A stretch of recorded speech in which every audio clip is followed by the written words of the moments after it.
There's an infinite amount of cash at the Federal Reserve. There's an infinite amount of cash at the Federal Reserve. There's an infinite amount of cash at the Federal Reserve.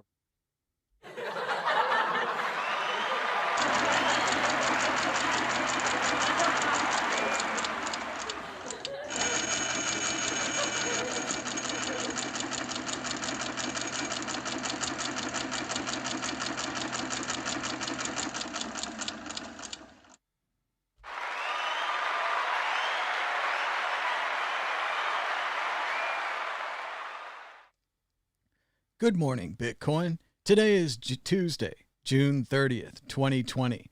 My name is Thomas Hunt, and this is the World Crypto Network. The price of Bitcoin is down 0.42% in the last 24 hours, with a last of 9,160, a high of 9,244, and a low of 9,077. That's $1 for 2,149 Bitcoins traded. That's $1 for 10,917 Satoshis. Volume was a little low with 2,149 Bitcoins changing hands. The market continues to lean long with 81% heading that direction. Bitcoin dominance was at 65%.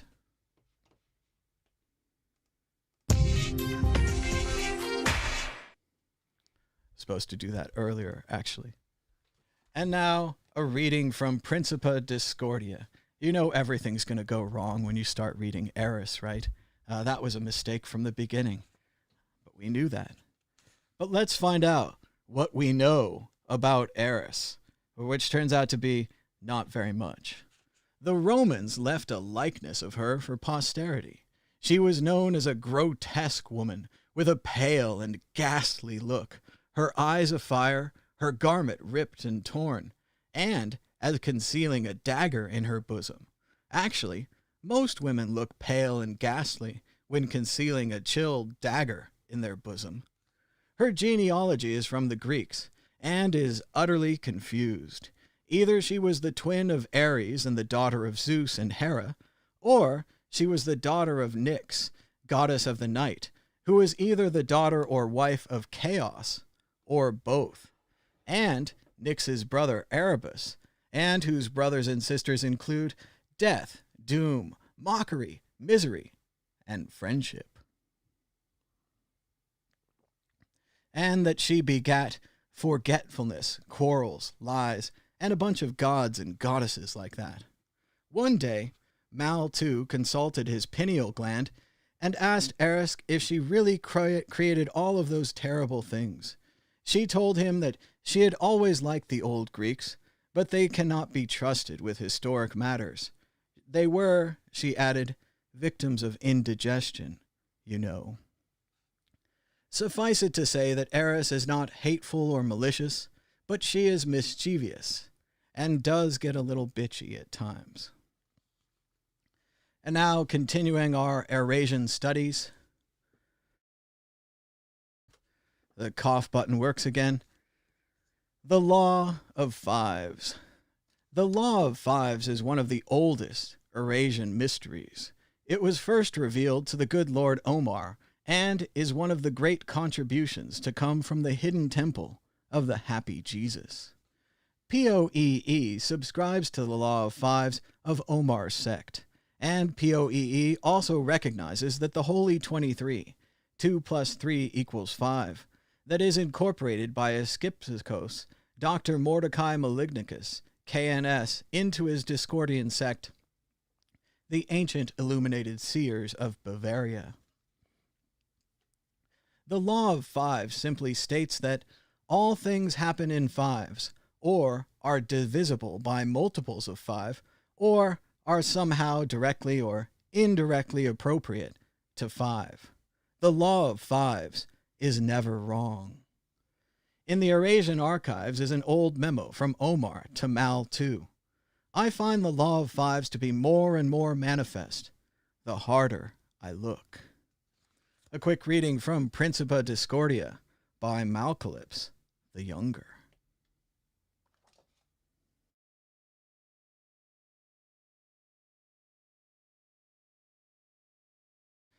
And now, the Bitcoin news. Do you ever notice how the Bitcoin news is always about the price?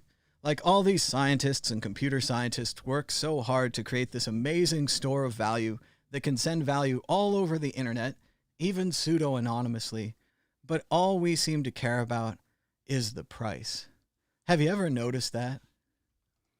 Bitcoin's boring price could be end of quarter lull, from Forbes. Article didn't load. Bitcoin.com comprehensive analysis predicts Bitcoin price near 20K this year, 398K by 2030. Nothing loaded today. Making it more exciting. Market wrap. Bitcoin traders expect big move as volatility plummets. Bitcoin volatility is plummeting. Something's going to happen. Let's find out. This is that long article. It goes nowhere. Max Kaiser, U.S. hash rate war with Iran can send Bitcoin price to 500K.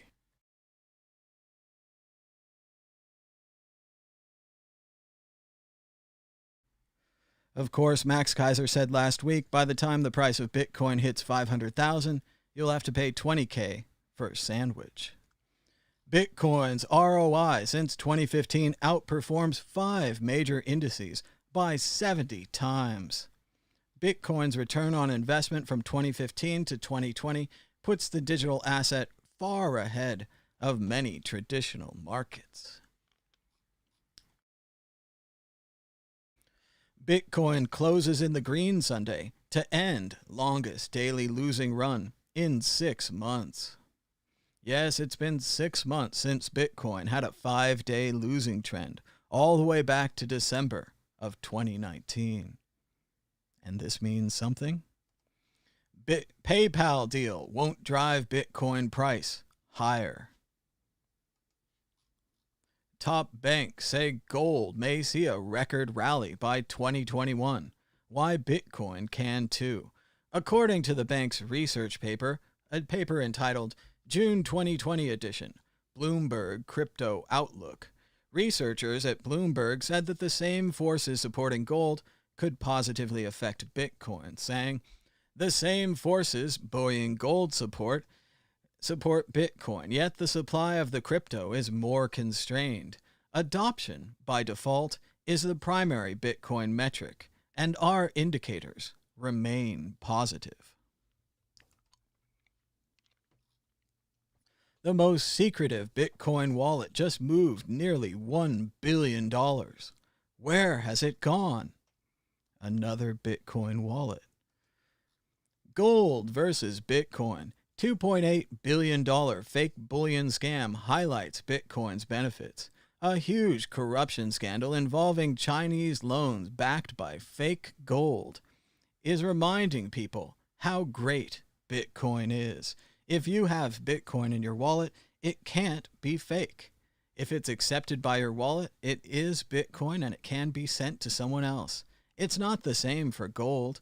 This massive gold vault in China, they'd been taking out loans against the gold vault, and it turned out that the gold vault was fake. I'd hate to see that same thing happen here in the United States, where the Federal Reserve gold vault of Fort Knox hasn't been audited since the 50s. No one's been in there, and the American people don't have any live online webcams where we can just sit there and look at all of our gold. Wouldn't that be great? Bitcoin.org maintainer calls for the removal of Cobra. The website owner then fires him. Infamous and controversial owner of Bitcoin.org, Cobra is under fire recently, and a number of community members have asked to see the website removed from his possession. The initial argument was sparked by the website's maintainer, Will Binns, who told the public that Bitcoin.org was in danger of being compromised, ironically just like Bitcoin.com, the place that's publishing this article. Since then, Cobra has decided to fire Binns, and the crypto community has been very focused on watching this quarrel unfold. It's very likely that Cobra will soon sell Bitcoin.org to the highest bidder. I don't know who it's going to be, but Bitcoin.com was bought by Roger Ver and then turned into a site that supports Bitch, or Bitcoin Cash, more than Bitcoin. Yes, it's just that funny. And it sounds like the same thing is happening soon to Bitcoin.org. I blame Cobra. Also, FYI, there's a great community episode, I think it's season 5, where they have a G.I. Joe animated community show. So check that out. Also, check out the World Crypto Network t-shirts at worldcryptonetwork.store. You can get World Crypto Network, the mug, Treasures Don't Float, the t-shirt, Bitcoin Not Bombs, the Bitcoin Happening 2020 edition by Davi Barker, and World Crypto Network, the shirt. Show your support for World Crypto Network by buying stuff at worldcryptonetwork.store. There's also a link on the website and below this YouTube video. Hey, that's neat. Check out the World Crypto Network audio podcast on Apple iTunes and many other places where podcasts are served. It's almost up to date. Just a couple of new episodes. I just keep making them. Checking out the price of Bitcoin, it's down 0.45% in the last 24 hours, with a last of 9,157, a high of 9,244, and a low of 9,077. That's $1 for 10,921 Bitcoins. Volume was a little low for a weekday, with only 2,155 Bitcoins changing hands. Checking out the news, we've got news. We've got a lot of news. Shout out to Crypto Thane. Sounds like he's in Nova Scotia, and he wants to show the president this is what wearing masks and taking the coronavirus seriously looks like. That's right, Nova Scotia in Canada has no active cases of COVID-19. The last new case was identified on June the 9th. Way to go, Nova Scotia. It's not quite the same here back in Nevada. Statewide cases are up 6.59% for cumulative test positivity. Daily test positivity rate is down, but the important number, the number you've all been waiting for, hospitalizations are up 49% this week in Nevada. If you live in Nevada, as Jeff Huang, Rival School X, warns, do not wait for bars and casinos to close or for the governor to issue a stay-at-home order. Use your head. Stay away from the Strip and downtown, and probably just mostly stay at home. We've certainly been doing enough of that. John Cleese, comedian, actor, and Monty Python, says, "I wonder what Putin will do now that he realizes he can no longer hope that his poodle will be reelected. Will he be able to hang on to any of the favors Trump contrived for him, like G8 or hushing up the bounty story?" John Cleese forecasts a lot of secret calls between Putin and Trump.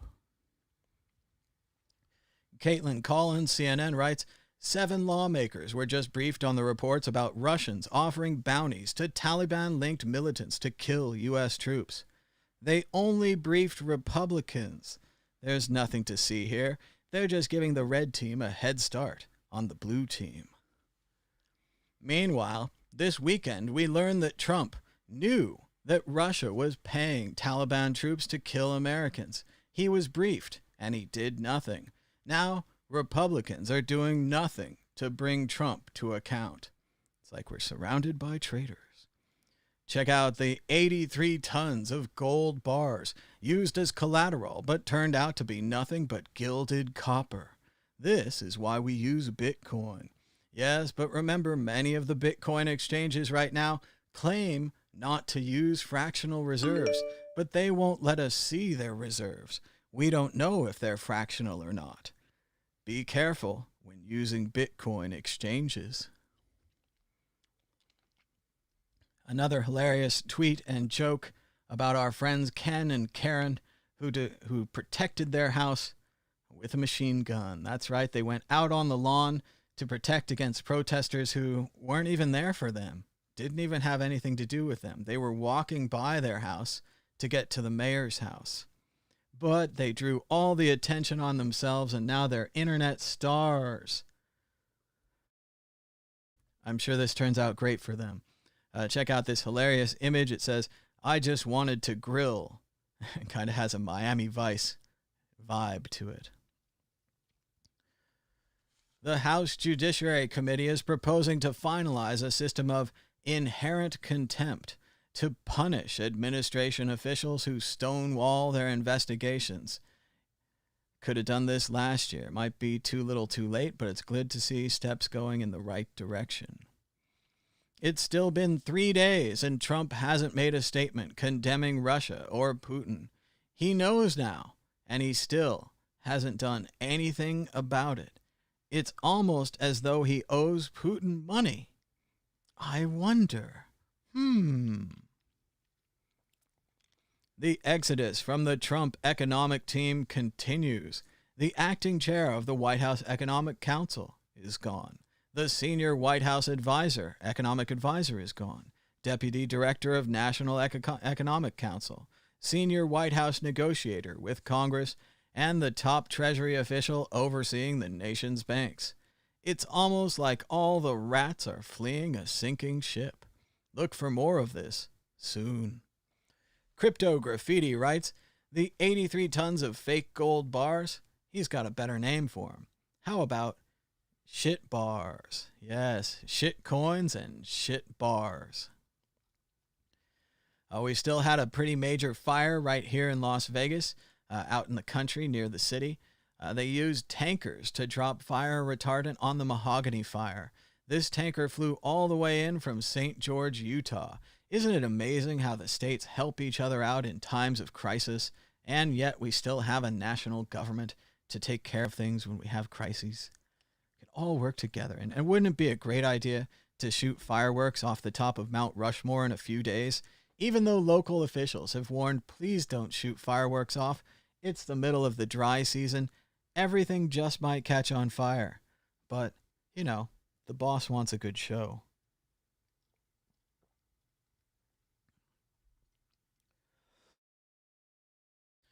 California's slide from coronavirus success to the danger zone began on Memorial Day. That's right. Everyone went out to picnic and hang out with their family and friends and spread that virus. Yes, you just can't take your guard down for the virus.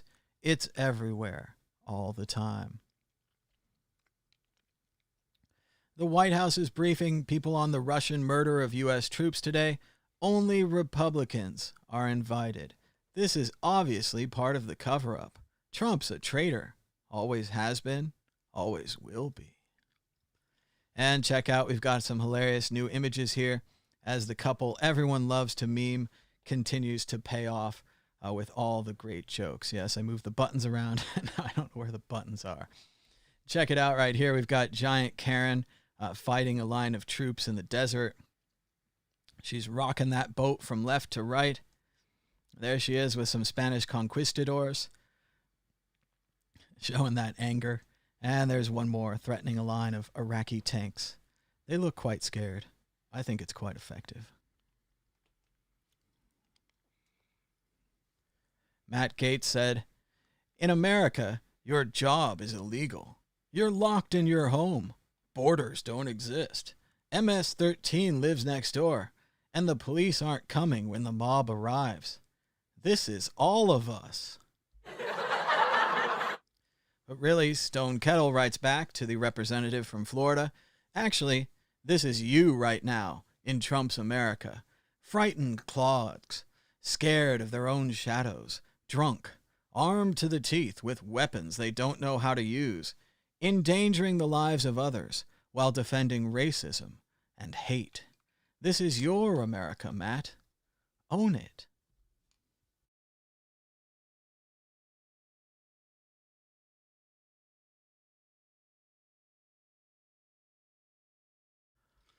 All right, let's keep going. Nevada, Clark County is up to 14,607 COVID cases this morning, an increase of 697 from yesterday. Statewide totals are at 17,888, with a 7-day average of new daily cases around 615 a day. So today is above average. Way to go, Team Virus. Shout out to India. India bans TikTok and other Chinese apps over security concerns. That's right, we've been talking about how the new Apple update showed that TikTok was stealing from the clipboard, but then a user on Reddit studied TikTok and things got a whole lot worse. TikTok is trying to steal everything it can about your phone. From the name of your phone and its memory, to its Wi-Fi networks, to other apps that you have installed, even trying to steal other apps that you might have deleted. Yes, TikTok is a data mining app, disguised as a video app. Nice. George Conway writes, "This Russia bounty story is as huge a presidential scandal as there can be. It's an order of magnitude more outrageous than what he got impeached for, even though the Ukraine scandal was plainly criminal from the beginning. And it's clearly not going away." Sad story in the New York Times. They did some research and they found more than 70 cases where the words "I can't breathe" have been said by people in custody of police, some of whom were murdered by deadly police restraints. These words are so powerful because we naturally recoil at the idea of ignoring another human's plea for something so basic as air. But we found dozens of such deaths in custody. Unfortunately, this will be a long thread. Check out the article in the New York Times, "I Can't Breathe, 3 words, 70 cases, the tragic history of I Can't Breathe." Daniel Rothberg writes, "With fires near Mount Charleston and Reno, I can't stop thinking about this. Fire crews are responding during a pandemic. Evacuations during a pandemic. This is what wildfire managers feared. And this, most fires in Nevada last year were human caused." It's a sad story by Lo Kin Hee from Hong Kong. He says, "I was too young, 13 years old, to feel anything about the handover in 1997. I thought I knew after reading lots of books and articles when I grew up and got into politics.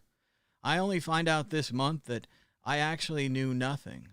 The worries and insecurities that Hong Kongers are facing are now the real deal. Political organizations may be disbanded. Politicians and activists might be arrested. The free press, maybe no more. We voiced our support to mainland dissidents in the past, and suddenly we become them. We might really need a lesson from them now. It took the CCP 30 years of total blackout to wipe June 4th out of the people's mind, but they will not be able to do the same to Hong Kong, where people are used to free flow of information and download VPN apps right away when the national security law was announced last month. The situation in Hong Kong continues to get worse. If you're in Hong Kong and you have the option, leave. Taiwan and the United Kingdom are both accepting refugees from Hong Kong. You could try the US as well, although I'm not sure about the status. So Taiwan and UK, great options to get out of Hong Kong. Kumal Najani, comedian, Silicon Valley, writes, "I could hear multiple parties in my neighborhood on Saturday night. I hope they were the best parties of all time. Let's close this human experiment out strong." And this is, of course, a joke on the announcement from the LA County health officials who issued a dire warning Monday that the conditions amid the coronavirus pandemic are deteriorating rapidly, and the highly contagious virus is spreading swiftly in the community. Not a good time for a house party. The virus continues to grow in Nevada. Hospitalizations are up to 555 confirmed or suspected COVID cases. That's 182 more than a week ago. The WHO warns that the coronavirus pandemic is speeding up as countries ease lockdown rules. Well, where were you 2 weeks ago? We could have told you that then. Cirque du Soleil in Las Vegas is filing for bankruptcy protection and laying off the majority of their employees. This is a very unfortunate story, but in reality, Cirque was in big trouble before the pandemic, and the pandemic really only finished them. They had about 6 shows in Las Vegas, and hopefully this is just a restructuring bankruptcy, and they'll be back, because I never got to see any of them. It would have been fun. But even for the cheap seats, Cirque seats are like $80 or something. So that's not happening. I'd rather go to a comedy club for free. And now you don't go anywhere ever. So a new strain of flu that has the potential to become a pandemic has been identified in China by scientists. It emerged recently and is carried by pigs, but can infect humans, they say. So it was only 9 months ago or something like that, back in December, January, when I read a similar article about a strange case of pneumonia in China that wouldn't go away and was spreading to more and more people. And now, look where we are. So everyone's joking and they don't want it to happen, but we just might have another swine flu going on in China. And now this time it wouldn't play. Last time it wouldn't play. You guys didn't enjoy the audio and the whole show broke down. But this time, I have it on good authority. It's going to work.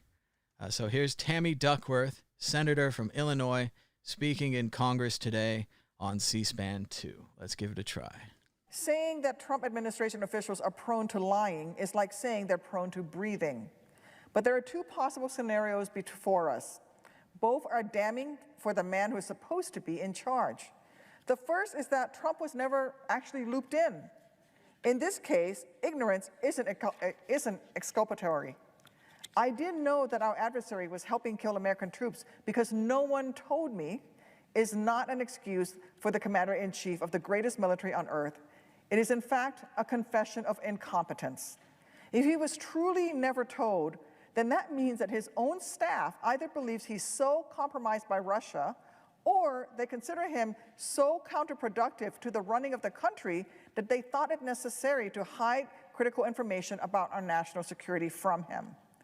And if it is true that those who knew of this threat of American lives failed to tell the president, then we should expect a president with such an affinity for firing senior officials to have no qualms about acting swiftly to remove the cabinet-level officials who failed to share this critical information with him. The second, far more likely option is that they're covering for him, that Trump knew, that of course Trump knew, yet he still did not act.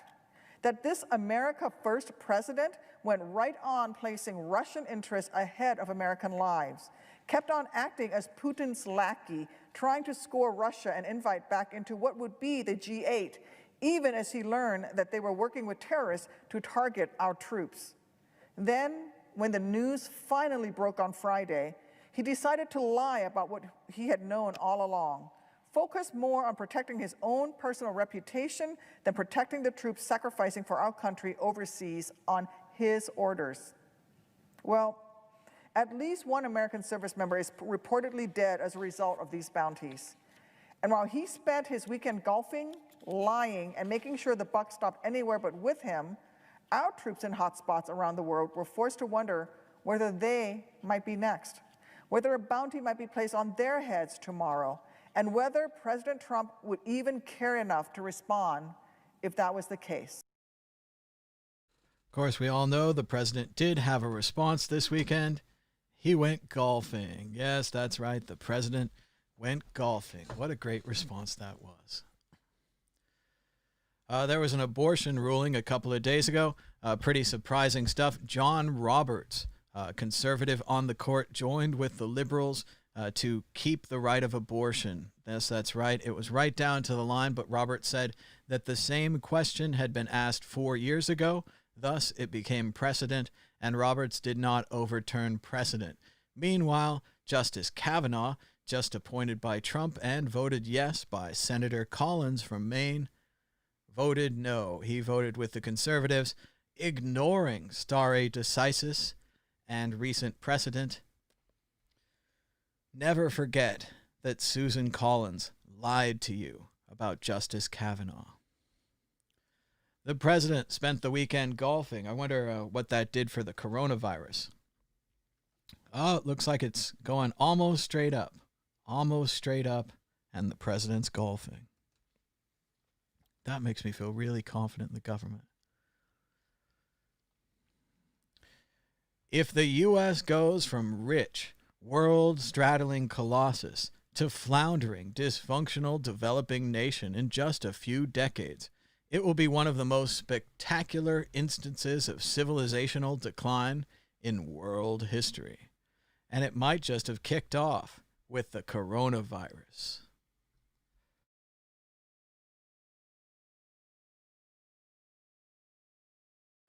The encryption wars are back in Congress, and this time they might actually pass a bill.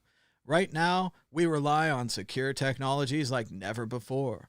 The Earn It Act and the Lawful Access to Encrypted Data Act are both attacks on encryption that must not succeed. Yes, that's right. They want to go back to their old ways and ban strong encryption because they can't break it. If they can't ban it, they want to put a back door in. And if they put a back door in, we all know the back door will be used by criminals and politicians. What's the difference? The coronavirus is mutating and likely much more infectious now. The coronavirus mutation has taken over the world. Susan Collins said she had no idea that Brett Kavanaugh was so anti-choice. Yes, that's very funny, Senator Collins. We all know that President Trump ran on the whole idea of changing the court. The religious people have wanted this court for 20 or 30 years, and they got it, thanks to your vote. Thanks so much, Senator Collins. And the most important story of the day, the real reason for redoing this show, according to Midnight's Edge, a fantastic movie rumors video site that I check out on YouTube, right here, subscribe to Midnight's Edge, they're great. Disney is considering erasing the Star Wars sequel trilogy from official canon. This would be the best news ever for Star Wars and the best news for the sequel canon. Yes, that's right. You take all of those new movies and you say it was a multiverse. It was the Emperor looking through a magic mirror called the Veil of the Force. That makes it very real now. The Veil of the Force. And then suddenly we don't even have those movies anymore. We can go back to the books. We can get the Dark Empire trilogy with Thrawn. And we can start from there. Wouldn't that be a great story? The rebellion becomes the new republic. And they're starting to get things going right there on Palpatine's old world. When out of nowhere comes a rogue Imperial fleet from the far edge, governed by Admiral Thrawn, a blue person in a white uniform. Yes, Thrawn, a Force user in his own right, attacks the New Republic. Much better story. Much better story. Please let this be true. Check out this video. It's a really good one. It's called Is Disney... Well, it's grammatically horrible, but is Disney considering erasing the Star Wars sequel trilogy from official canon? Fingers crossed. Fingers crossed. There's been a great story that came out recently about President Trump's phone calls. They say that Trump's phone calls with foreign heads of state, allies, or enemies are generally abusive. He pushes them around. He just seems crazy on the calls. They're actually very worried that if the transcripts of any of these calls leaked, even to Republican members, that they would lose their mind because of the way that he's talking to our allies and other dignitaries. It's all about him. It's all about his reelection. And as it says in the quote, the calls caused former top Trump deputies to conclude that the president was often delusional. The calls are so unusual confirmed a German official that special measures were taken in Berlin to ensure that their contents remained secret. So once again, we got one of these calls from the Ukraine impeachment story. It was actually the call that led to the whole thing. The call that Trump called a perfect call. A perfect call. And it was perfect by his definition because he leaned on him, but he didn't say exactly what he was leaning on him. It was like a mafia call. That's a mighty nice country you got there. It's a shame if anything should happen to it. Senator Kavanaugh continues to defend her Kavanaugh vote, but we all know that doesn't matter. Kavanaugh has a lifetime appointment to the Supreme Court, and despite the assurances he made to Susan Collins that he wouldn't overturn Roe, he just voted to overturn Roe. So great job, Susan Collins, really nailing it out there in Maine. I wonder how this will affect your re-election chances. Really. Edward Snowden says, you too can get access to the hundreds of petabytes of data, perfect records of our private lives that the NSA routinely ingests about people who have never been suspected of any wrongdoing. They'll tell you this is legal. They'll say it's constitutional, but you'll know better. The NSA is advertising on Twitter for software or systems engineers to help spy on the American people, even the ones that haven't done anything wrong.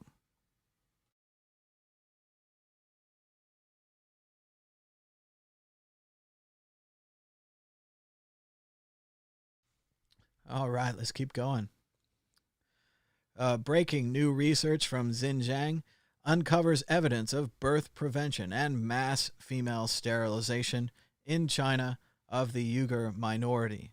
The Xinjiang atrocity fulfills a UN Genocide Convention criteria, imposing measures intended to prevent births. And as we all know from the John Bolton book, President Xi told President Trump about his concentration camps where he's moved the Uyghurs, and President Trump said it was fine. Yes, no problem. U.S. has no problem with China performing genocide on the Uyghur minority. And now let's check out a country that actually cares about the Uyghurs, a short speech from the United Kingdom. The Interparliamentary Alliance on China, IPAC, made up of 30 other lawmakers from 16 global legislatures, today published alongside AP research from Professor Adrian Zenz, the world's leading expert on treatment of minorities in Xinjiang province. The report shows that the birth rates of of mostly Uyghur regions plummeted by more than 60% from 2015 to 2018. Across the Xinjiang region, birth rates fell nearly 24% in one single year, compared to just 4.2% in the nation as a whole. Worse, it's now clear this is directly the result of government actions.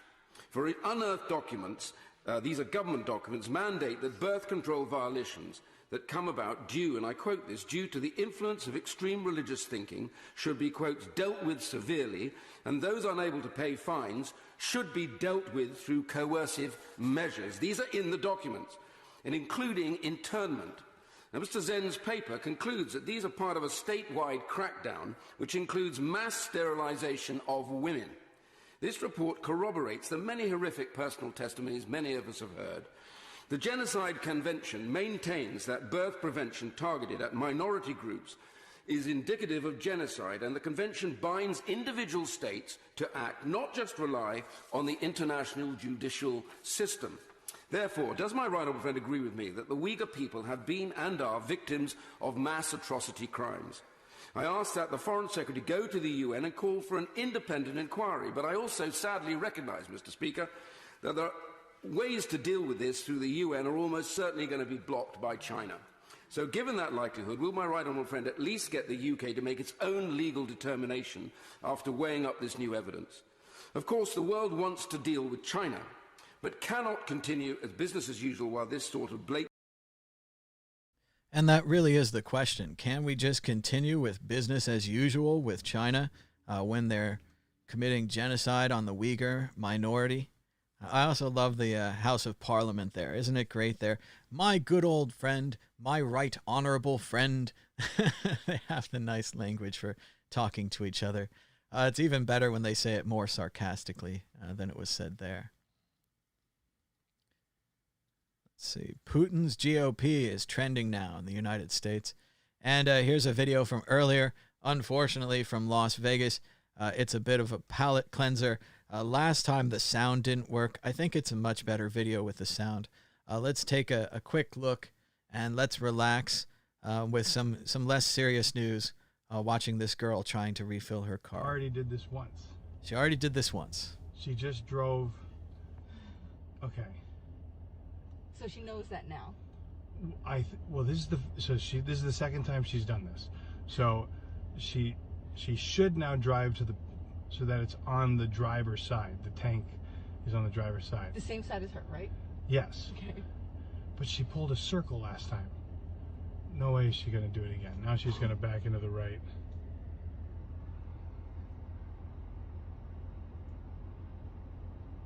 Yeah. No, she had it. If she would have no. Oh no. Is she just going to the same? No, she would have had to pull around. Oh no. Does she just not know which side the tank is on, or does she think she's... She knows. She has to know. She just saw that it's not on the passenger side. Okay, so she's pulled up again on the wrong side. Hang on. Whoa, that person just whipped in there real quick, like. Hang on. Is she gonna realize it? Does she see it? She walks right past the gas tank.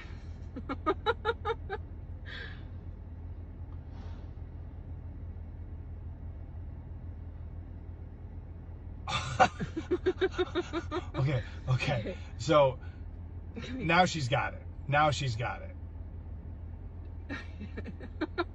She has to. So which one is she going to pull into? She'll pull around To the other side. Yeah, she'll go to the other side. Or so, even this over yeah, here. she could back up. She could back up and get into it. Okay. What's she doing? She's pulling around. Okay. Right. She's not. Oh no. Oh no. She did it again. There's no way. No. No, she's pulling. Oh, this girl. Oh, Oh, she's no. backing up. Maybe she didn't notice. No, she's getting out of the car. Getting out She's of the getting out of car the car. again? Oh my.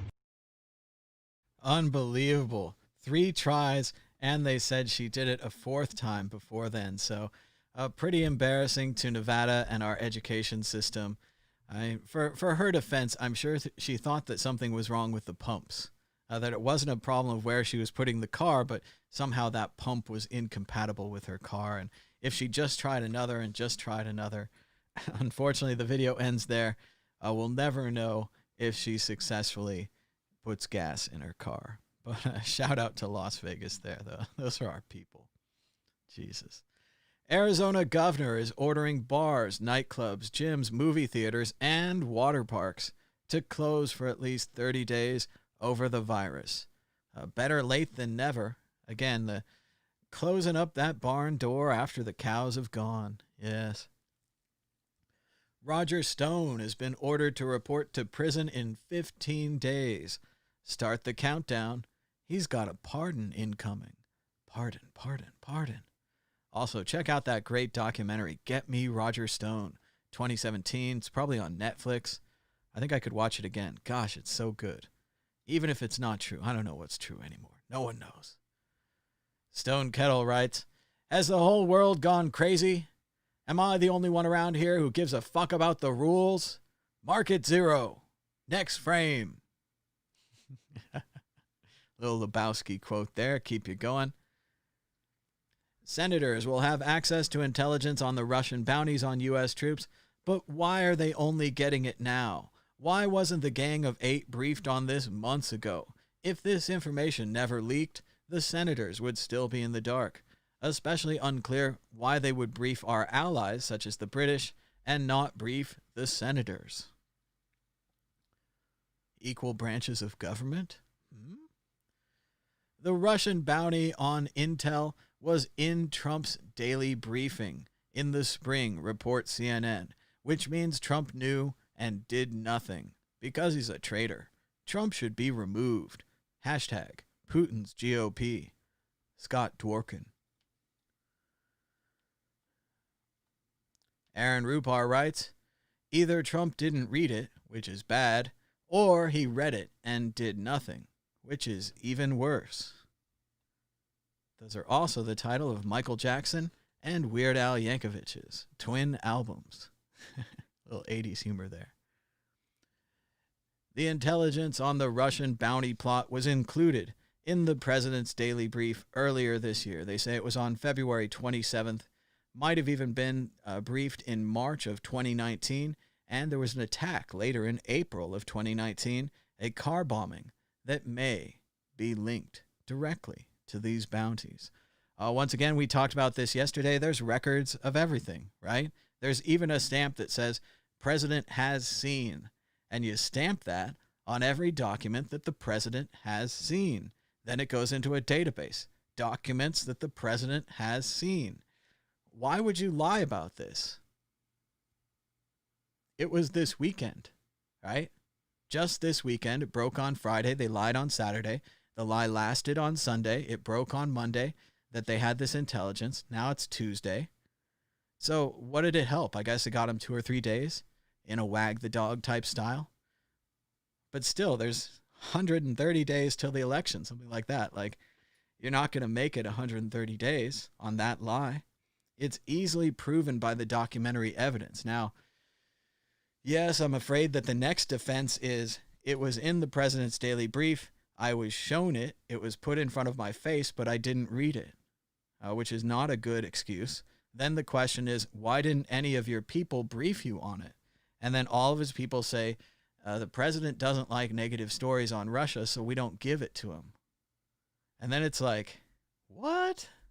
You give it to the British, you give it to our allies, you give him options on what to do, he decides to do nothing, and you're just like, oh, well.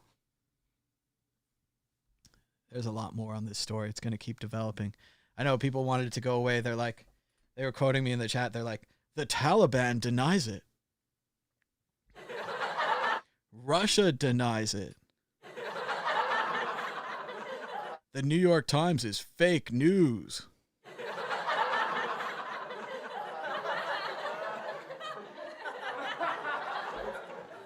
But the story just keeps coming. Qasim Rashad writes, black people said, stop killing us. The USA said, I hear you. No more Aunt Jemima. Black people said, what? Stop killing us. US said, I gotcha. We'll stop depicting Uncle Ben as black. Listen, stop killing us. Pass the George Floyd Policing Act. USA, yes, master bedroom is offensive. Now it's just primary bedroom. Yes, primary and secondary. Oh, facepalm. Leader McConnell is now saying we must have no stigma, none, about wearing masks when we leave our homes and come near other people. Wearing simple face coverings is not about protecting ourselves. It's about protecting everyone we encounter. Well, I wonder who's been saying the opposite of that. I wonder who's not been wearing masks at every turn. Could it be your president? Maybe, McConnell, you should speak to the president about this. As Dr. Bidikofer says, yes, the GOP is shitting their pants right now because they let their crazy show too much. It got a lot of people killed, and now they know they're screwed. Yes, the idea of politicizing masks has no doubt led to the deaths of many Americans. It's almost like they did it on purpose. Here in Nevada, we have the highest estimated rate of COVID-19 transmission in the country. We're number one. We're number one. As Las Vegas locally says, what the hell are you doing? And if you really want to know, just go over to @VitalVegas, and he continues to support the coronavirus. Hashtag Team Virus. We got to get out there and spread that virus. That's what they've been saying here in Nevada. Meanwhile, in Los Angeles, They're closing the beaches for the 4th of July weekend. Yes, they're doing the opposite of the movie Jaws, and they're actually trying to take away the coronavirus's food. If you take away its food, it will starve. It's just like the shark. Eric Holder, former Attorney General, writes, "You want to save lives and the economy? Wear a damn mask." And he's right. Dr. Gupta on CNN last night said, "I hate to say it, but it's predictable. The virus is the virus. Nothing has changed." That's really sad. It hasn't. Dr. Fauci says a coronavirus vaccine won't work unless enough Americans take it. Colin Peters replies, "Here's a fun thing to think about. What if a vaccine is developed, but enough twits won't take it and won't wear masks that the disease is never eliminated, and we have to take a shot every 3 months for the rest of our lives?" Oh boy, that sounds great. Individual freedom. Woo! Senator Chris Murphy from Connecticut says, "I just reviewed the intel. It's not a hoax, Mr. President. And if you continue ignoring the facts, more soldiers and Marines are going to die." Seems like it's getting worse. Here in Las Vegas, the Golden Tiki in Chinatown will be closed for the next few days after management learned of a possible exposure to a person who tested positive for COVID-19. It's example after example. You can't reopen the country until you get rid of the virus. We told you this weeks ago, and they reopened the country anyway. How's that working out? How's that working out? Joe Scarborough at MSNBC, former Republican, writes, "Think about this. You're being told that they notified the British government, but they didn't even tell the President of the United States. Now I ask, how stupid do they think you are?" It's a pretty good speech, but it's like 5 minutes long, so I'm afraid of playing anything so long these days, so we're going to keep going. Meanwhile, in Florida, they won't release their hospitalization numbers, so we just don't know. As the graphic says, there seems to be no sign of intelligent life anywhere, at least in Florida. Update on Ken and Karen from St. Louis. They've hired a lawyer, and someone found his website. Watkins successfully defended a white elementary school principal accused of felonious sexual misconduct involving 10 African-American third-grade students. The principal was fully acquitted. Sounds like a great lawyer. A bombshell report by CNN late Monday claims Donald Trump is so unprepared, outplayed, and abusive on phone calls with foreign leaders that he poses a national security threat. The next step is that we get the transcripts of these calls. They say they're readouts, so they're created by a computer program that would analyze the call and create a passable transcript. It's possible that they were reviewed. Sometimes they review these to fix obvious mistakes, but there are transcripts of these calls, and they will leak, just like the Ukraine call. Here's another one of these jokes that are going around. They're pretty funny. Everyone said, defund the police. The mayor said, okay, we'll rename streets and paint murals. Everyone said, no, we said defund. Celebrity said, okay, we'll stop voicing cartoon characters. Everyone said, that's not what we said. Hulu said, fine, we'll remove the Golden Girls episode with mud masks. Everyone said, what is happening? And I just think we'd rather do anything than address the real problem.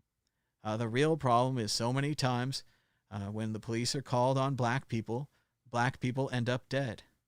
This is a huge structural problem. Like, we've seen it happen too many times. I can't even count them all. I mean, Elijah McClain is big on my mind right now. Obviously, George Floyd, he's like the reason for the season at this point, but so many others, Eric Gardner, just so many others. It just keeps happening. But the cartoon characters and the murals and the Golden Girls was not the problem here. Address the problem. Change the police department. Over in Hong Kong, Chief Executive Carrie Lam, who's sold out her people, but she probably had no choice, she had to pay the mortgage, said she will not give responses to questions about the national security law. End of story. Then she talks about job employment assistance measures. Yes, it's a sad day in Hong Kong. You should get out of there. Check out good old Jason Scott at Text Files on Twitter. He's making a call for computer shopper magazines, especially of the 1984 through 1995 era, when they were so loaded up with BBS listings that I bet we can find tens of thousands not previously listed. Yes, he's working on a list of the names and phone numbers of all BBSs ever. Oh, I forgot, I'm talking to young people. BBS is a bulletin board system. It was a way to link two computers together with a modem. A modem was like a way to send data over the phone line, right? So you'd call into someone else's computer and you could send them messages just on that computer. After you hung up, someone else could call in and eventually someone would get your message. If you're lucky, they had a multi-line BBS. You could chat with other people. Generally, you'd play door games where you'd log on like once a day, make your moves, then go off. Then someone else would log on, stuff like that. That's what we used to do back in the day. So he's working on a list of those. And Computer Shopper was a great magazine. It's where we used to drool on all the things that we couldn't afford, like a 1X CD burner that cost more than $2,000 or something. It was crazy. So, but eventually, 5 years later, we got a CD burner. It was pretty amazing. We've been having some problems with the simulator here. I'm not sure why the graphic didn't show, but it's up at the top. I was talking about my new theory that we might just be stuck in Groundhog Day. Here we go. Oh, cool. There's still a chance to vote if you want to vote at Mad Bitcoin's Twitter. This tweet is pinned to the top of my page. I figured it all out. We're in a simulation based on Groundhog Day. Every day is slightly different, but mostly the same. It's okay. I can take it. You can tell me. And let's go ahead and vote for true. So far, 38 people have voted in the poll. It's 81% true, 18% false. A lot of people agree that we're in a Groundhog Day based simulation and that every day is slightly different, but still the same. I posited maybe the simulator is on power saving mode. It used to be able to simulate all kinds of stories, but now only this one. And remember the last lines of the film? This is different. Anything different is good. And that's the end result. That's how you know that the coronavirus pandemic and staying home forever is working. Yes, that and all of the TV series that you're watching, and hopefully all of the books that you're reading, though I've been distracted, and all the video games that you're beating. Yes, all the good things that we're doing while we're staying home.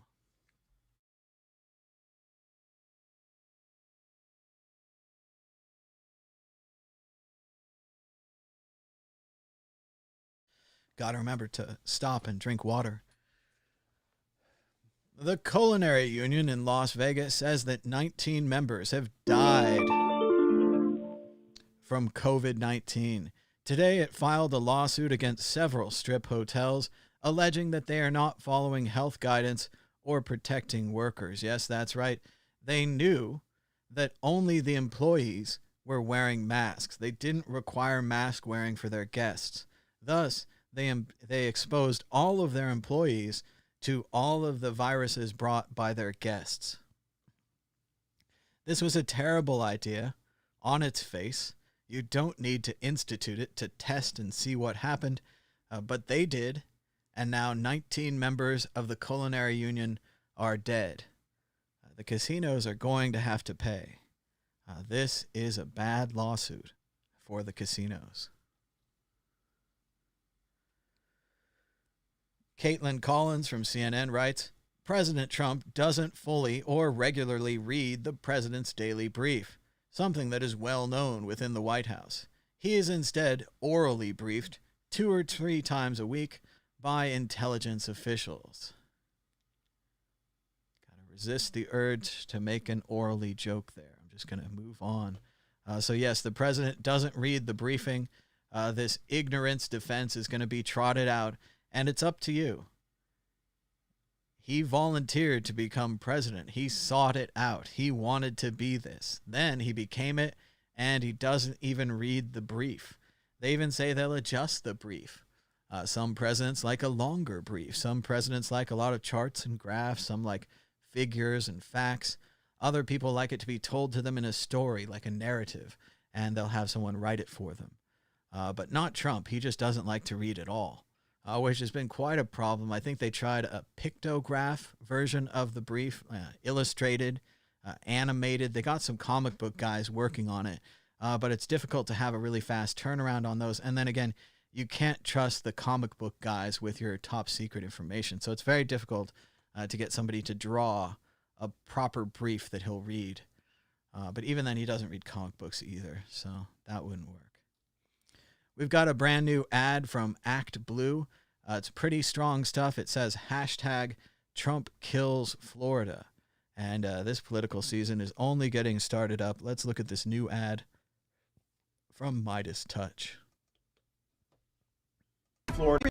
Everyone in the media was saying Florida was going to be like New York or Italy, and that has not happened. We cannot let the cure be worse than the problem itself. The state just reported its highest daily death toll. The governor is still expected to announce plans to reopen. We have to get our sports back. I'm tired of watching baseball games that are 14 years old. Governor Ron DeSantis has decided that professional wrestling is an essential service. You go outside in the sun or you have heat and it does have an effect. Trump said that the sun kills the virus. Wait 2 weeks, Florida's going to be next. Well, hell, we're 8 weeks away from that, and it hasn't happened. Some businesses that had reopened have had to close back down again. Millions have filed unemployment claims. More than 4,000 new infections. Almost 9,000 cases. 9,600 new cases of COVID-19. It's because of the leadership that President Trump provided from early on.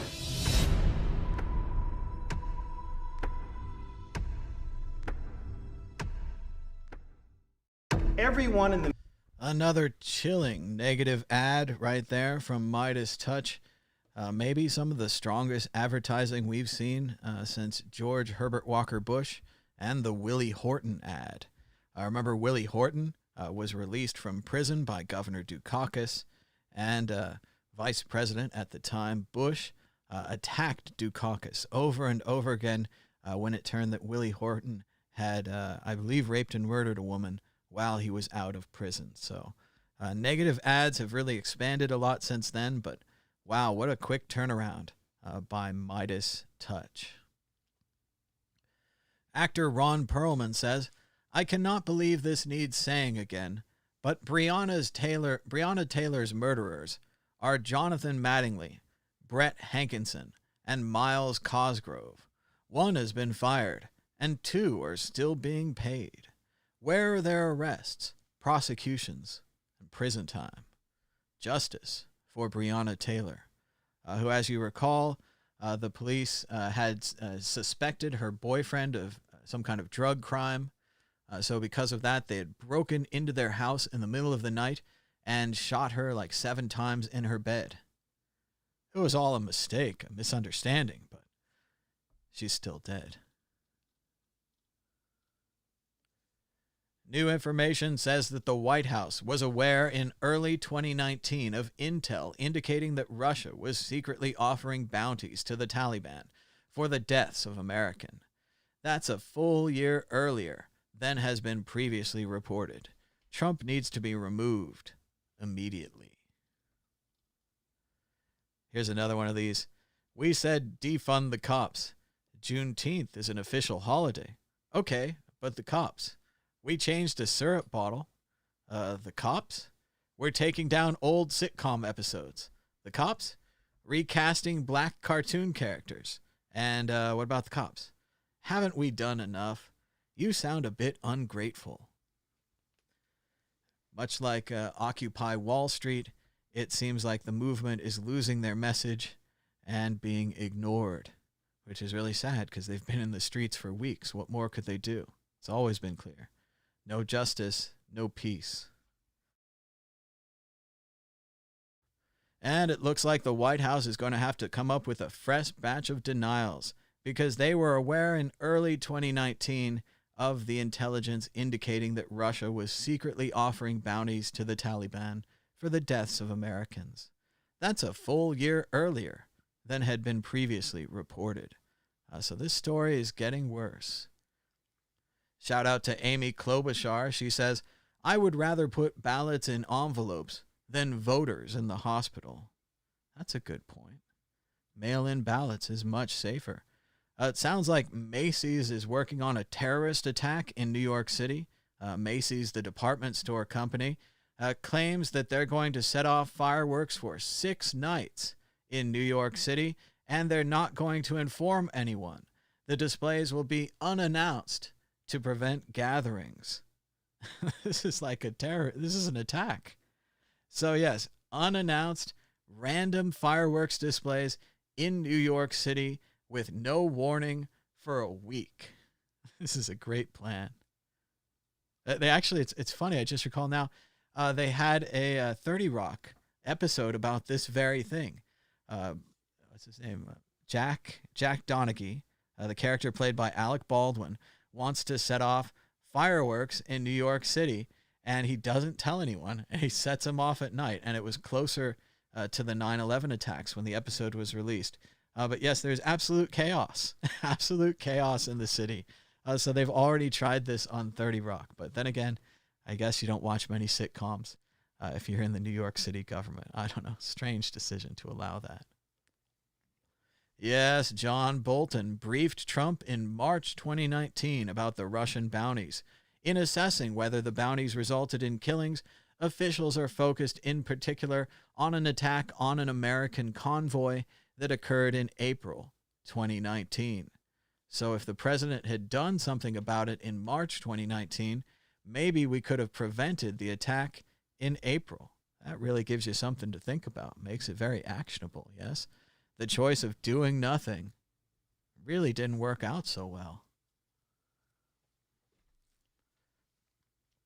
Ted Lieu, House candidate for California's 33rd District, says the specificity and number of leaks about this Russian bounty story is astounding.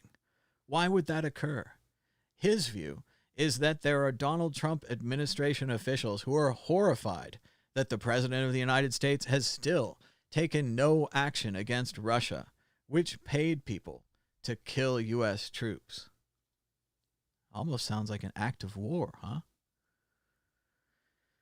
Yes, American officials provided a written briefing in late February to Trump laying out their conclusions that a Russian military unit offered and paid bounties to Taliban-linked militants to kill U.S. and coalition troops in Afghanistan. One of the officials said the item appeared in Mr. Trump's brief in late February. The other cited February 27th. Specifically, so much like the August 8th PDB given to George W. Bush, bin Laden determined to strike within the U.S., we will soon find out the title of this Russian bounty program from the president's daily brief, February 27th. Cyrus Azadi says, John, I love your comedy, but I can't say the same about your political commentary. Although one could argue that much of your comedy was a political commentary of some sort. So there you have it. John Cleese says, you're right about the last bit. Your sense of humor is bound to reflect your personality. Re my political views. Do you feel Trump is doing a good job?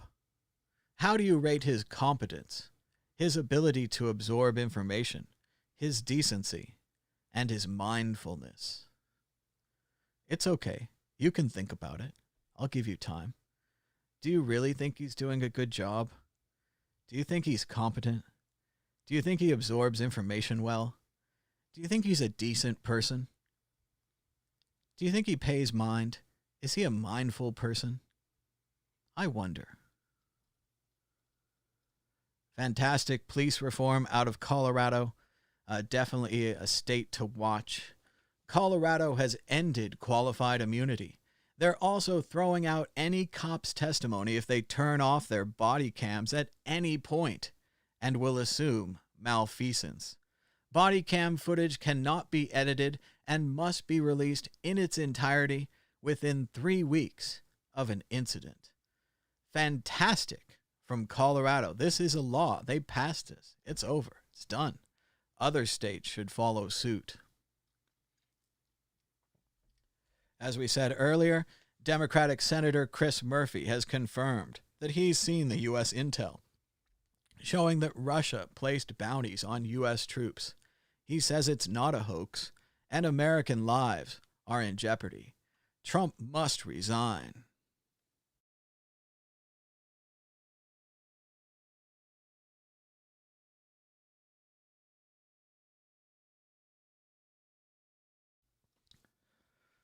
All right, let's keep going. According to Leo Weiss, by tomorrow, half of Hong Kong, including some of its biggest companies, the financial and accounting sector, will have committed treason against the CCP by not aggressively denouncing the strike.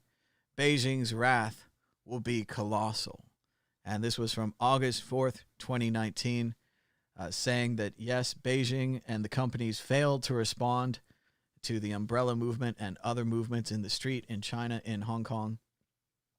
And their wrath will be colossal. And now we see the national security law coming down just a year later.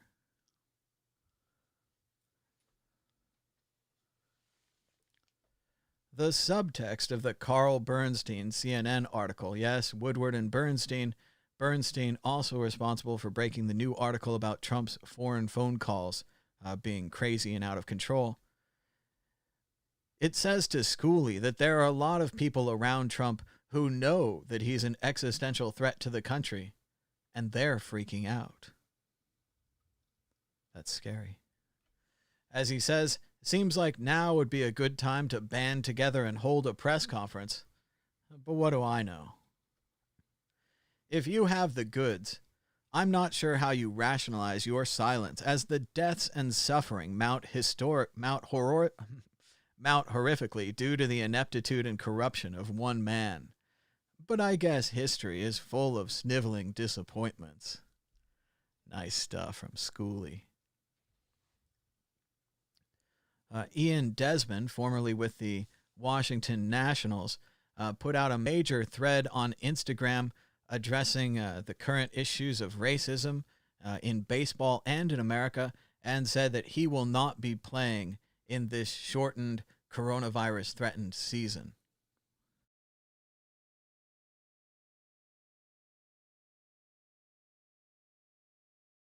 Let's read a little bit more from Ian Desmond, baseball player. If baseball is America's pastime, maybe it's never been a more fitting one than now. The golden rules of baseball: don't have fun, don't pimp home runs, don't play with character. Those are white rules.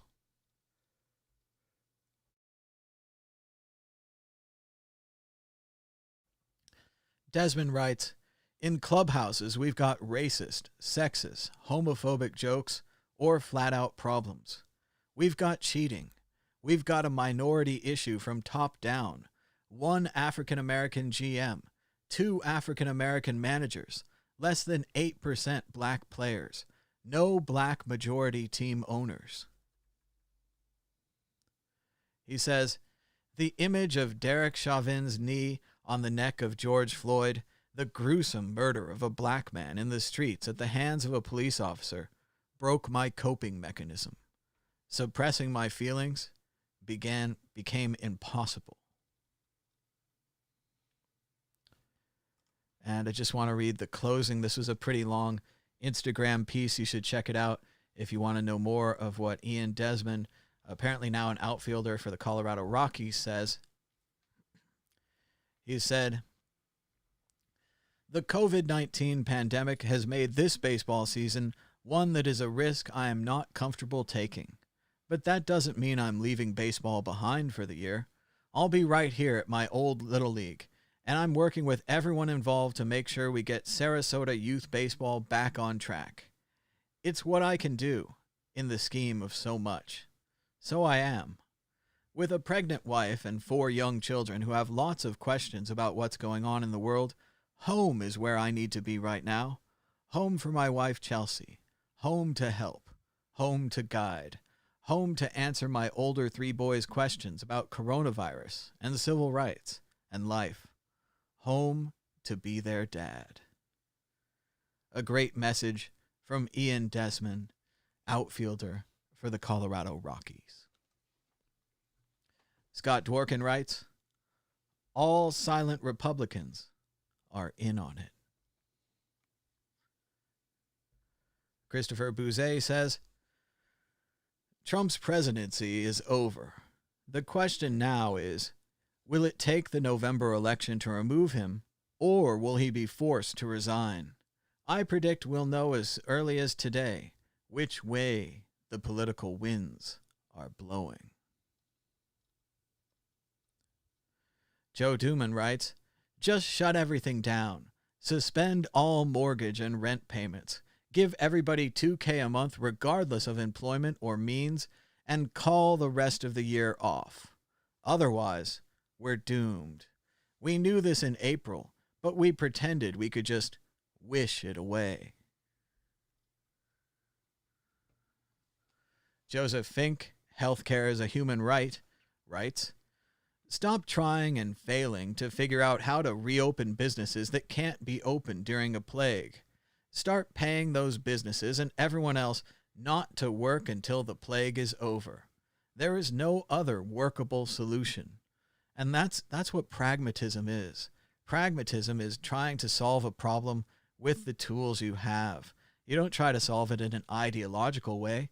You try to solve it with what works.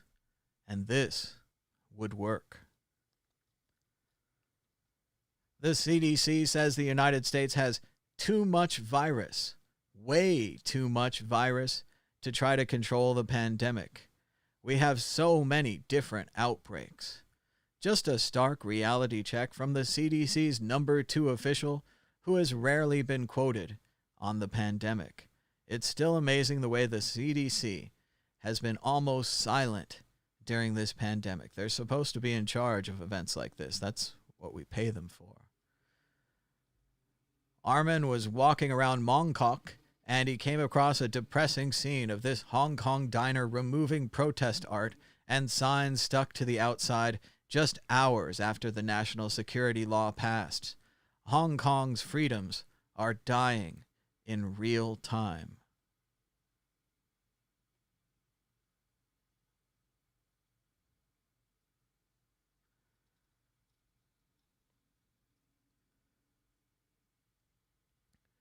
Sarah Cooper writes, Trump tweets white power video. White House, he can't be expected to listen. Trump receives written briefing on military threat. White House, he can't be expected to read. How many hours a day of TV does Trump watch? Did he know that would be on the record too? Yes, someday there'll be a book written all about the TV watching habits of the president. They might even be able to analyze his TiVo for records if it's archived with the rest of his presidential documents. Yes, the president spends hours watching TV. Don't you wish you had that kind of free time? Maybe someday you can be president too. The New York Magazine writes, Trump is seeking re-election on a pro-coronavirus platform. The president is discouraging mask use, cutting funding for testing, and traveling the country to convene potential super spreader events. Yes, it's about time someone actually said it in an article. The president is spreading the coronavirus. I wonder why. I wonder who he really works for. Susan Rice, former ambassador, asks, why is he not acting like a normal American president and expressing solidarity with our troops and determination to punish our arch adversary for these types of behaviors? Yes, questions like this only have one answer, and you're not going to like it. Don't let the Black Lives Matter protests disappear from our screens. This is Minneapolis right now. The protests haven't stopped. Amazing protest. Look at it stretch all the way around that block. Looks like 1, 2, 3, 4, 5, 6, 7, maybe 7, 8 houses long. Difficult to estimate. But you can see just an incredible amount of people out in the street in Minneapolis. Even now, feels like 4 weeks. Feels like 30 days. And still, their demands are unanswered.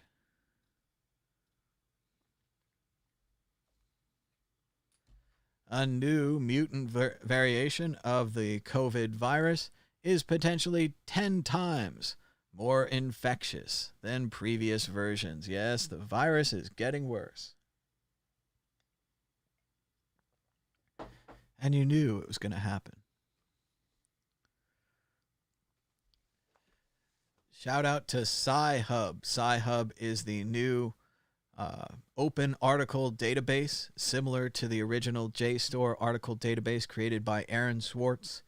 According to Sci-Hub, articles downloaded from Sci-Hub were cited 1.7 times more than papers not downloaded from Sci-Hub, and the number of downloads from Sci-Hub was a robust predictor of future citations. It turns out open access to science leads to more citations, which is in fact more science.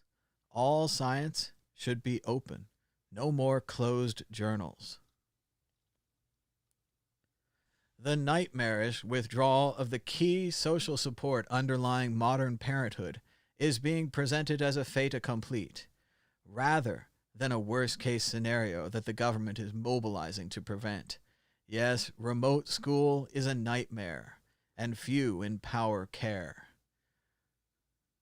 People can't work, the students aren't being taught well, the system's failing on both sides, and no one is doing anything about it.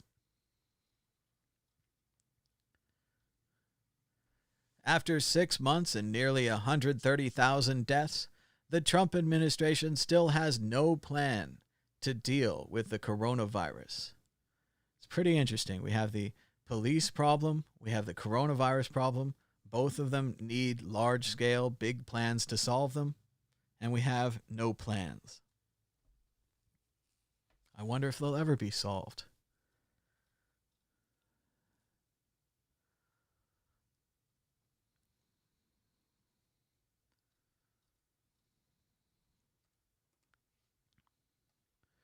It's an interesting couple of stories put together here. Nearly half the U.S. population is without a job, showing how far the labor recovery has to go. Meanwhile, American billionaires got $434 billion richer during the pandemic. That's strange. That's strange how that's happening. President Trump was given a written briefing in February on suspected Russian bounties to kill U.S. troops in Afghanistan, officials said. As Slava says, wow, this is like Benghazi, only real. If the White House and Congress wanted to get the pandemic under control, they would pay everyone to stay home and create a functioning testing strategy. They could do it. They're choosing not to. As disasterologists always say, disasters are a choice. More strange events from ACM Europe. Used to be the Association for Computer Machinery. ACM Europe calls for an EU-wide carbon tax with no exemptions for computing and strongly recommends against any proof-of-work-based distributed ledger technology. Hey, that's Bitcoin. Due to its exorbitant power consumption. Hooray? I thought this was the Association for Computing Machinery. I thought that we would be protecting computers in this association. A very strange thing. The ACM has gone pretty crazy these days. A lot of us used to be members back in college. It was more like just computer geeks hanging out. But apparently, computer geeks hate computers now. That's very odd. Aaron Rupar writes, I'm not sure that the White House's portrayal as Trump as an oblivious commander-in-chief who's kept in the dark about key intelligence is the defense of his conduct that they think it is. Yes, it doesn't seem to look that good, no matter which side you believe. The Hong Kong Independence Union becomes the latest group to disband, hours after the security law was approved. Its conveyor has fled the city. Demias Soto has also folded, while Student Localism and the HK National Front said that they would only operate overseas. The chilling effect is happening in real time in Hong Kong as the security law has been passed. One thing the Bolton book makes clear is that top Trump administration officials treat the president like a child because he is similarly ignorant. Let's check out this excerpt from John Bolton's book. It's too big, can't read it. While we were milling around, Trump asked me how we could be sanctioning the economy of a country that's 7,000 miles away. I answered, because they are building nuclear weapons and missiles that can kill Americans. That's a good point, he agreed. We walked over to where Pompeo was standing, and Trump said, I just asked John why we were sanctioning 7,000 miles away, and he had a very good answer. Because they could blow up the world. Yes, sir, said Pompeo. Another day at the office. It does sound like they're talking to a child.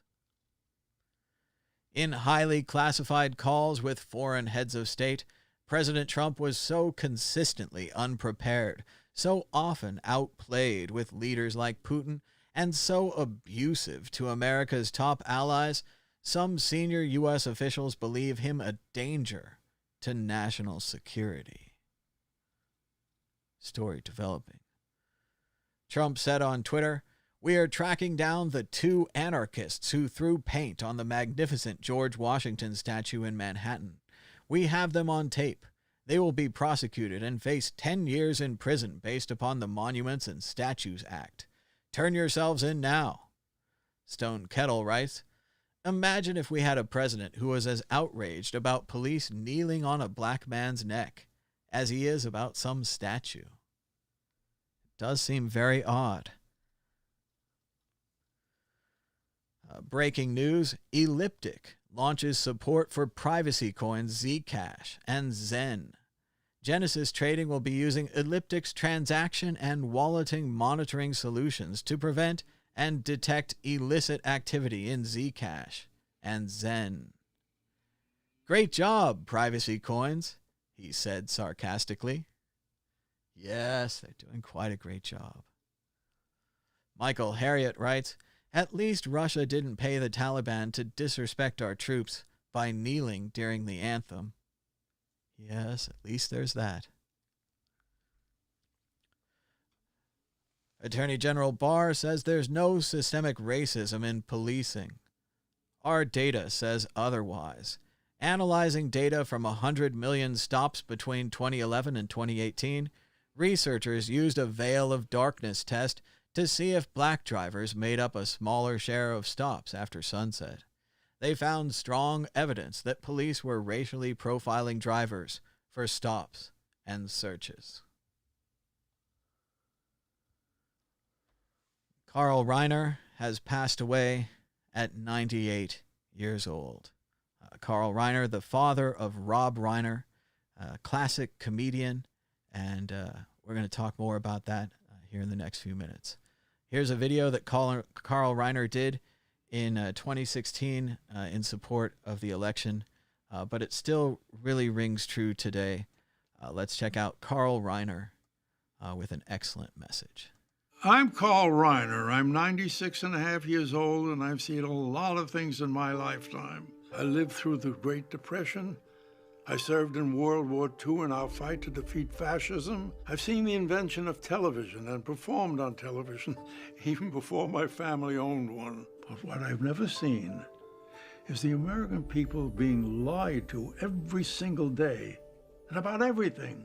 Lies about climate change, lies about protecting Medicare and Social Security, lies about Russia attacking our elections, lies about protecting people with pre-existing conditions.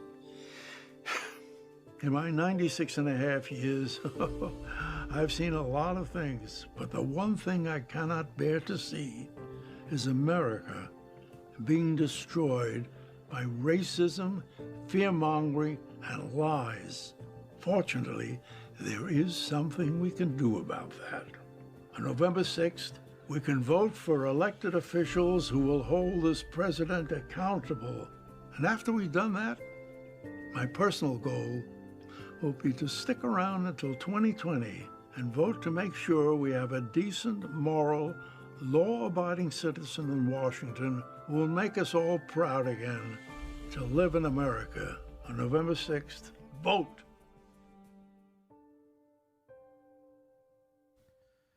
What a great I'm Carl Reiner. I'm 96 and a... Sorry, Carl. What a great political ad there from Carl Reiner. Just as true today as it was in 2018. All you have to do is vote. So vote. And it's sad that Carl didn't make it quite to the election. He did make it to 2020, but he almost made it to the election. This is a strange story that came out this morning. Officials couldn't reach Trump for hours after the white power video, according to a report in Business Insider. He was on the golf course golfing with Senator Lindsey Graham and had allegedly put his phone down or put his phone in his pocket or something like that. But this is a very strange idea. For hours, he wasn't contactable. What if there was a nuclear war or something? What if something happened and they needed to reach the president? He wouldn't be available for hours, especially with something as simple as this tweet. Minutes after this tweet, they probably started getting negative reaction that it says white power in the first 8 seconds. That would have been a great time to take it down. Leaving it up for hours, I don't know if you support white power or not. You left it up for hours. Sad news as Americans remain barred from European travel as the EU announces the gradual reopening of their borders. The other countries that are not allowed, the United States, Russia, and Brazil. Great bunch to be in. Obvious question, what if there was a war? You can't reach the president. And in honor of Groundhog Day, I put out Sonny and Cher this morning so we could wake up just like they did during the movie. Americans no longer welcome in Europe due to the Trump virus. USA, USA. And Bob Dylan says, fail, fail, fail, fail, fail. That's a little like we're locked in a prison now, huh? Can't get out anymore. Rest in peace, Carl Reiner, an absolute giant of 20th century comedy, part of Sid Caesar's Hall of Fame writer's room, created The Dick Van Dyke Show, directed The Jerk, and was an all-time great straight man with his best friend, Mel Brooks. They famously performed the 2,000-year-old man routine. It says here it was originally on the Colgate Comedy Hour, back when toothpaste used to sponsor shows, the Colgate Comedy Hour. There's another comparison of a couple of stories here. South Dakota governor says, we will not be social distancing at the July 3rd celebration with Trump at Mount Rushmore. Thousands of people are expected for the event. Masks are optional. The coronavirus likes this. Yes, it's just that funny.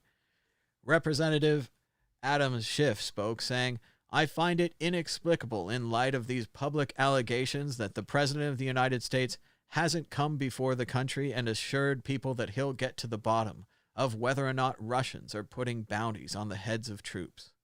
and that he'll do everything in his power to protect U.S. troops. It's been 3 days. He hasn't even said that much yet. Hey, look at this. It's a Supreme Court decision that isn't fraught or terrifying.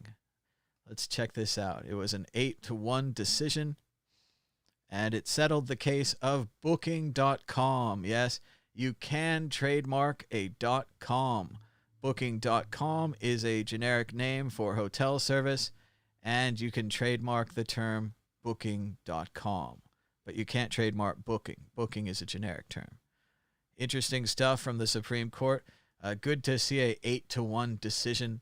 That's the way it should be. These 5-4 decisions, it was never intended to be that way. It's always supposed to solve the problem. And here's something that solves the problem. Masks. Yes, masks reduce airborne transmission of viruses.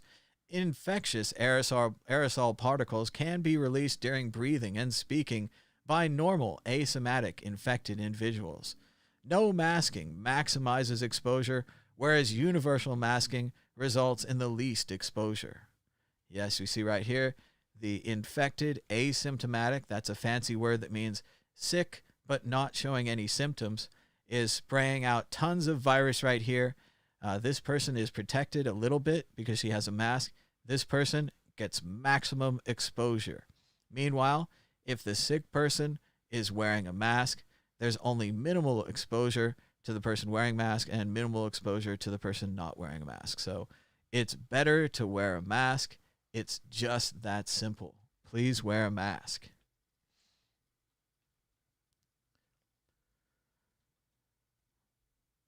Kevin McCarthy says that the testing capacity is up and that's causing the positive rates.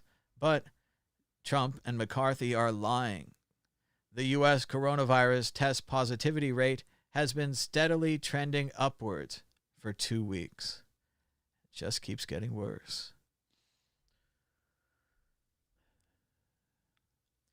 Dr. Bidikofer says that the United States is seen as a COVID-19 hotbed because we are one. And the fact that the EU isn't one proves that bringing a pandemic-ridden hellhole wasn't inevitable. It's the product of extreme incompetence from Trump and his GOP allies in the States. Here's a recap of yesterday's COVID-19 statements. WHO Director General, the worst is yet to come. CDC Principal Deputy Director, this is really just the beginning. White House Press Secretary, we're aware that there are embers that need to be put out. Yes, the gift that keeps on giving, the White House Press Secretary. She's just hilarious. Another fond farewell to Carl Reiner. He directed some of the greatest comedy films of all time, including The Jerk, Dead Men Don't Wear Plaid, and The Man with Two Brains. Goodbye to Carl Reiner. He made us laugh.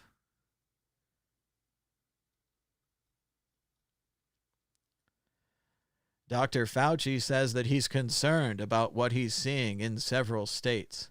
They need to follow the guidelines that have been very carefully laid out in regard to reopening checkpoints. In some, they're going too quickly and skipping over some of the guidelines. Would have been great to say this a few weeks ago when Texas and Florida were opening, despite not having a 14-day decline in cases like they were supposed to in the president's guidelines. Rob Reiner writes, last night my dad passed away. As I write this, my heart is hurting. He was my guiding light. Stephen King, I'm so sorry to hear that Carl Reiner has passed on. He was a great entertainer and a fine man.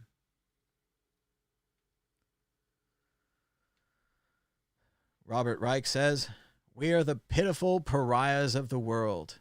We're about to go into a second lockdown, and the U.S. economy will take even longer to recover. Why?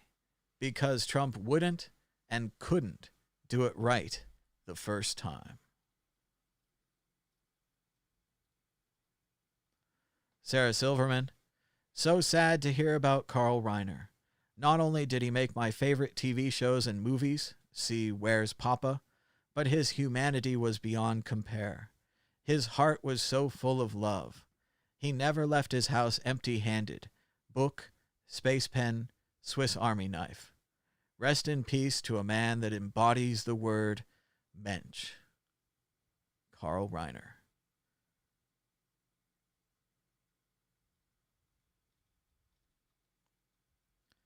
The price of gold broke through $1,800 yesterday, a major spike for gold.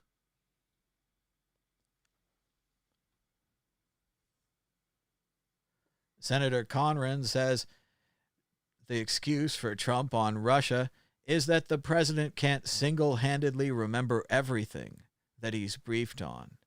At the same time, Trump campaign is running ads saying that Biden is losing it. As James Gleick read, still, he can remember that Putin wants to get back into the G7. He can remember that Putin wants our troops out of Germany. It's interesting, the selective memory loss of Trump. And Robert Reich warns, if you think Trump is on the ropes and will surely lose in November, think again. Our side has limits because we believe in democracy. Trump has no limits because he doesn't. And here he has 25 simple steps for an authoritarian to divert the election. It's not over yet. And we had a slightly later show today. I risked my life to run an errand this morning. Who knows? Who knows what's going to happen? But I went to the post office. I wore a mask. I shipped my package. There were like 3 people there without masks. Thanks, Nevada. There was one lady there with a Trump-branded mask. She seemed to be about 70 years old. And, of course, sadly, wasn't wearing the mask over her nose. So it really wasn't providing her with that much protection, or the rest of us, really. It's a tough thing to do, but you got to do it. You got to do some of your errands and things. Then we had more problems with the show.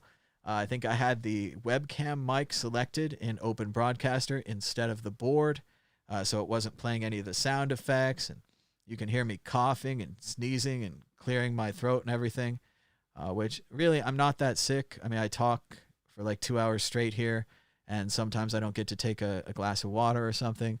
It's a little dry in here. It's dry in Las Vegas. I could run a humidifier in this room too, but I got a lot of books in here. Anyway, also there's something about when you have a cough button, like right here, you try to make all your noise during the cough button. So it's especially embarrassing that I had no cough button this morning. So there you go. Have some fun with that. But we redid the episode here, and hopefully it's just as good. I think there's just a couple more news stories and we can get out of here. Oh, check out the World Crypto Network today. We've got a brand new interview from TCC Conf, the Transylvania Crypto Conference from last year in 2019. I basically scheduled all these interviews to come out one a week until we don't have any more interviews. And as it turns out, I think this is a really good idea because there are no more Bitcoin conferences. There is no more content. It's pretty much impossible to go interview people. So it's neat that we still have some new stuff that you haven't seen. So check out today's new interview with Tone Vase, Peter Todd, and Dan Eve, the Crypto Raptor, live from Transylvania. Yes, it's pretty crazy. I went to Romania. How weird is that? Check out SpaceX. They're targeting July 8th for a new launch, and they're counting down to a Falcon 9 launch today from Pad 40 at Cape Canaveral. That was like 3 hours ago. Not sure if it's happened yet, but if you're interested in space launches and you want to just watch them, check out this Twitter account at SpaceFlightNow. It's a great way to track rocket launches. They're fun. You can watch them. Shout out to Donald Mack. He said I should make tea to help my voice and to check out the Beatles in 1994. It was a really neat Beatles reunion. I think it was from before the anthology album, or maybe it was like an advertisement or something that I didn't see. But it was new to me, and maybe it's new to you too. And I hope to check out the rest of that later. Got to add it to my watch later list. Sarah Cooper asks, is Trump like actively trying to murder his own base? It's a good question. And another great edit of the couple with the machine gun and the gun. Here they're transformed into singers getting ready to sing a song. And the question of the tweet is, what song are they going to sing? I saw somebody say Born in the USA. That's a pretty good answer. Breaking news, Dr. Fauci says that the United States is heading to 100,000 new cases a day unless big changes are made. And as we all know, the U.S. is not working on big changes, so this is likely to get a lot worse before it gets better. 3 hours ago, Caitlin Collins said, with just 40 minutes notice, the White House just announced there will be a press briefing today, so I hope to go check that out. This is likely a response to Vice President Joe Biden, who made a large speech today saying that Trump had failed us on the coronavirus response, saying that if he was president, he wouldn't have a piecemeal strategy, he would have a national strategy.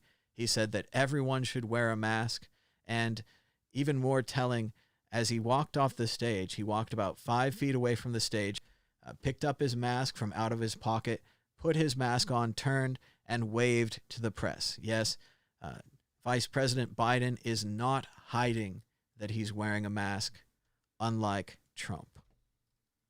He's setting a good example. Shout out to Jason Scott at Text Files. They just got a 250,000 book donation to the Internet Archive. How cool is that? As a lot of you know, the Internet Archive is scanning books. Yes, they're going to become the largest library in the world, and a lot of these books were never converted to digital before and would have been simply lost if not for their excellent work. So check out the Internet Archive. You can browse and borrow these books online anywhere in the world. Amazing stuff. A quote from Rand Paul at the Senate coronavirus hearing: "We shouldn't presume that a group of experts somehow knows what's best for everyone." And it's pretty funny because Rand Paul is, based on Ayn Rand, and yet he's denying experts. I don't know. It's just pretty funny stuff. And the Senate has stripped a provision from an intelligence bill requiring campaigns to report foreign election help. Yes, taking out the provision that would force you to report your Russian contributions while the country is accusing you of being bought by the Russians isn't a good look. Putin's GOP. The United States is posed to top 100,000 cases per day in the future. The United States is not in total control of the epidemic, says Dr. Fauci. What we thought to be unimaginable turns out to be the reality we are facing right now. And I don't think it's funny, but it kind of looks like he's doing the Home Alone scream right here with his Washington Nationals baseball branded mask on. Dr. Fauci made it funny. Several strip casino execs want to slow down reopenings, according to a high-level source. The numbers have them spooked. Scary stuff as the virus continues to spread in Las Vegas. And again, the results of the poll. We're in a simulation based on Groundhog Day. Every day is slightly different, but mostly the same. It's okay. You can tell me. I can take it. 81% of you agree that we are in a simulation similar to Groundhog Day. There's even a new movie coming out. I think it has Adam Sandberg from Saturday Night Live, and it's based on Groundhog Day. It's I don't know the whole plot yet, but it seems like it's him and a girl, and they're both in a Groundhog Day type situation. So I'm sure they fall in love and everything like that. But looks like a cool movie. I want to see it. I think it's going to be on Hulu end of July. So something to look forward to there. And we did it. We got to the end of the show. We survived, even though it's much later in the day. It's no longer Good Morning Bitcoin. It's more like good afternoon, but that's fine too. So thanks again to everyone for joining us. be sure to check out the World Crypto Network .store, where you can get your own World Crypto Network t-shirt. We now have sold at least one of all of these t-shirts. How cool is that? People can wear the things that we made, kind of. And we still need to sell some of these mugs. I imagine if I get my mugs in the mail, maybe you'll be inspired to get the mug. But check it out at worldcryptonetwork.store. Help support the show. Also, thanks to our friends on Patreon, patreon.wcn and patreon.com/madbitcoins. Thank you for your support. Check out the audio podcast on Apple, iTunes, Spotify, and other places where podcasts are served. It's almost up to date. And now that I've finished the show, I have a much better chance of getting it that way again. We're heading to the end of the show, but we want to give you a quick update on the price of Bitcoin. The price of Bitcoin is down 0.66% in the last 24 hours, with a last of 9,155, a high of 9,216, and a low of 9,077. Volume was very low earlier and seems even lower now, with 1,849 Bitcoins changing hands. The market continues to lean long, with 81% heading that direction. Bitcoin dominance is at 65%. Thanks so much for watching. Until next time, bye-bye.